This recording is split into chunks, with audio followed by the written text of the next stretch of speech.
বাঙালি এখন মজেছে social media কিংবা মুঠোফোনের জগতে। বাঙালির যে বাংলা সংস্কৃতি, বাংলা কালচার, সেই বাংলা কালচার কিন্তু ভুলতে বসেছে। বাঙালির ভাদ্র মাস, এই ভাদ্র মাসে পূজিত হন ভাদু। সেই ভাদু পূজা, সেই ভাদু গান আজ বিলুপ্তির পথে।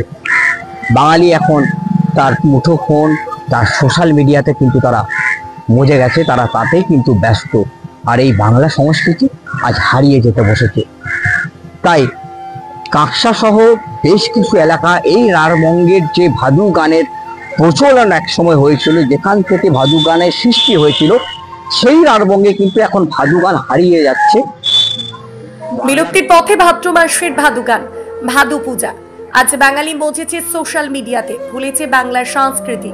ভাদু লেলে পয়সা দুয়ানা, কিনে খাবি মিছরির দানা, কিংবা চল ভাদু দেখতে যাবি রানীগঞ্জের বটতলা, সেই সঙ্গে দেখবি ভাদু কয়লা খাদের জল তোলা। আমার ভাদুর বিয়ে দেব স্টেশনের বাবুকে, আসবে যাবে ভাদু আমার বিনা টিকিটে। একসময় ভাদ্র মাস ঢুকলি এমন কথার ভাদু গানের সুরে মুখরিত হতো কাঁকসা, মানকড় সহ রাঢ়বঙ্গের জঙ্গলমহল এলাকা। মেতে উঠতেন বাসিন্দারা। এক মাস ধরে উৎসব চলত। আজ একবিংশ শতাব্দীর এই প্রজন্ম ইন্টারনেট ও মুঠোফোনে বন্দি। এই প্রজন্ম জানে না লোক সংস্কৃতির ভান্ডার এই পশ্চিমবঙ্গ। নৃত্য, সঙ্গীত বা হস্তশিল্প সব ক্ষেত্রেই লোক সংস্কৃতির অপার খনি এই বাংলা। সেই লোক সংস্কৃতির একটি ধারা রাঢ়বঙ্গের ভাদু গান। মূলত ভাদু উৎসবক কেন্দ্র করেই এই গানের প্রচলন। এ হলো পশ্চিমবঙ্গের পুরুলিয়া, বাঁকুড়া, বীরভূম, পশ্চিম মেদিনীপুর, পশ্চিম বর্ধমানের আসানসোল এবং ঝাড়খণ্ডের রাঁচি ও হাজারিবাগের এক লোক উৎসব। তবে এই উৎসবের নেপথ্যে রয়েছে করুণ কাহিনী। ভাদু উৎসব তথা এই গানের প্রচলনকে ঘিরে বেশ কিছু পৌরাণিক গল্প শোনা যায় লোকমুখে। কথিত আছে 1831 সালে পুরুলিয়ার কাশীপুরের পঞ্চকোট রাজবংশের রাজা নীলমণি সিংহদেও সিংহাসন আরোহণ করেন। ভদ্রেশ্বরী নামে তার এক কন্যা ছিলেন।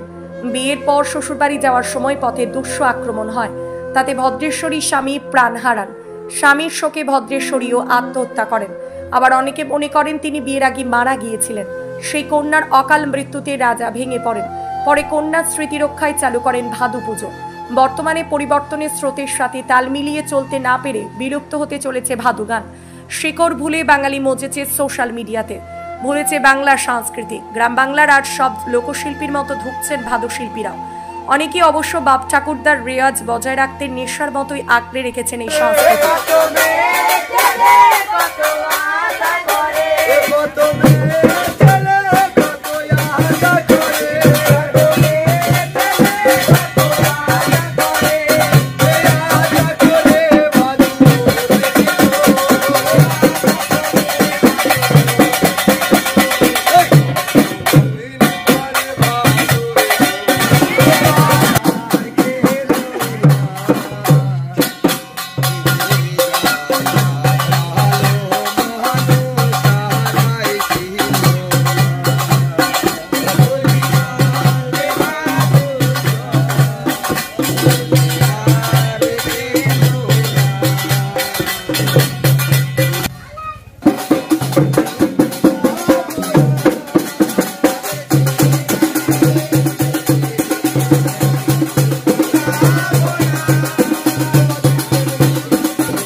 তো এখন আর কি সেই ভাদু গান দেখতে পাই? এখন ভাদু গান নাই সেই রকম। এখন তাও ভাদু গান নাই। এখন সব ছেলেপুলেরা হয়েছে, ওরা এখন সেই ভাদু গানটা এখনো ধরে রেখে দিয়েছে। ওই তো এখন ভাদু গান বন্ধ হচ্ছে, সব মোবাইল দেখছে ছেলেরা। আপনার নাম? আপনার নাম কি? কল্পনা বাগদি, বাপের বাড়ি বীরভূম। এসব দেখিনি, কিন্তু এই 20 বছর হলো এই ভাদু গান, এই বাচ্চারা, ছোট ছোট বাচ্চারা সব নিয়ে এই প্রত্যেক বছরই ভাদু গান করে ওরা। যে ছেলে মেয়েরা নিয়ে এই ভাদ্র মাসে ওরা ভাদু গান নিয়ে ওরা এই পুরো মাসটাকেই ওরা পরিচালনা করে। গোটা গ্রাম নিয়ে ঘোরে, ছেলেমেয়েরা একটু আনন্দ করে। এগুলো ইদানিং আমরা তাকে কোনদিন দেখিও নি, এই দেখছি, খুব ভালো লাগছে। যেন এই ছেলেমেয়েরা এইভাবেই বাড়ি বাড়ি যায়, ছেলেমেয়েদের খুব উৎসাহ দেয়, মারা সব দেখি। ঠিক আছে, আপনার নাম? আমার নাম অলিভাদি, নমস্কার। হ্যাঁ, হারিয়ে যাবে, হারাতে দিলে তো চলবে না। এখন এটা আমরা চেষ্টা করব যেন ছেলেরা প্রত্যেক বছরই এরকম হয়। মানে প্রত্যেক বছর করে আপনাদের এখানে? হ্যাঁ, মানে আপনার পাড়ায় পাড়ায় ঘুরে? হ্যাঁ, পাড়ায় পাড়ায় ঘুরে, গ্রামে গ্রামে ঘুরে প্রত্যেক বছরই যায় সন্ধ্যেবেলাতে, নিয়ে রাত 9টা 10টার সময় ঘর আসে ছেলেরা। আপনার নাম? আমার নাম বিতারানী। হারিয়ে যাচ্ছে। এখনকার ছেলেমেয়েরা তো মোবাইলে ভক্ত, তা ভাদু গান কি তাই জানে না। আমরা আগে বাপ দাদারা করে এসছে বলে আমরা গানগুলো কিছু কিছু জানি বলে তাই ভাদুটা নিয়ে বেরোই। তাছাড়া এখনকার যে ছেলেমেয়েরা আছে ভাদু কি জিনিস তাই জানে না। ঠাকুর দাদাদের কাছে শিক্ষা আপনার? শিক্ষা, হ্যাঁ। কিভাবে শিখেছিলেন তাদের সাথে? তাদের সঙ্গে এই ভাদু গান করতো, ওদের সঙ্গে যেতাম ঘুরতে, তা ওইভাবেই শিক্ষা হয়েছিল। আপনার কাছ থেকে এখন কেউ শিখছে? হ্যাঁ, আপনার কাছ থেকে এখন কেউ শিখছে? হ্যাঁ, আমার কাছ থেকেও কেউ না কেউ শিখছে, এখন আছে। ছোট বাচ্চা যারা কাছে? হ্যাঁ হ্যাঁ, শিখছে। কতটা ভালো লাগে? খুব ভালো লাগে, আনন্দের জিনিস। মানে যে পাড়ায় পাড়ায় ঘুরি, সবাই গ্রামের লোকরা যা ভালোবাসা ঠাকুরকে পুজো করে আর করে গেলে সম্মান করে, সেই জিনিস ভালো হয়। সবেরই সুযোগ সুবিধা রয়েছে, আমরা করছি, আমাদের কেন হবে না?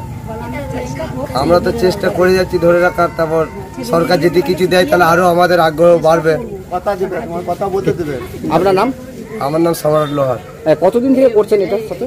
এটা মোটামুটি ছোট থেকেই করে আসছি। মোটামুটি এই তো 2 বছর গ্যাপ হয়ে গেছিল, আর 2 বছর আগে নিয়ে এসেছিলাম, আবার এই বছর নিয়ে আসছি নতুন করে। আচ্ছা, আপনার সাথে কতজন আছে সঙ্গী? ওই মোটামুটি 15-16 জন আছে। আপনাদের কি রিহার্সাল হয়? না, রিহার্সাল হয় না, হঠাৎ আমাদের 2-1 দিন এলেই মানে বসলেই রিহার্সাল হয়ে যায়। আচ্ছা, আর এই যে বাচ্চাদের সাজগোজ সেটা কি করে হয়? আমরা হরিনামের যে দল খোলা আছে একটা, মানে কীর্তন গান করি, মানে কোনো পয়সা দিতে লাগে, ভাদু গান থেকে ধরো বেরিয়ে 5-6 হাজার টাকা যাই হোক। গ্রামবাসীরা সাহায্য করে? হ্যাঁ, গ্রামবাসীরা সাহায্য করে। যার যেমন বাড়িতে ইচ্ছা 50 টাকা, 10 টাকা, 20 টাকা, যার যেমন ক্ষমতাতে। আগামী দিনে দিন দিন যেভাবে সভ্য সংস্কৃতি যেভাবে এগিয়ে যাচ্ছে, সেই সভ্য সংস্কৃতি এগিয়ে যাওয়ার সাথে সাথে মুঠোফোন অথবা অন্য কোনো বিনোদনের জগতে হারিয়ে যাবে এই ভাদু গান আর এই ভাদু শিল্পীরা। বাংলা পানাগড় থেকে পাপুল লোহার, নিউজ ভিশন বাংলা।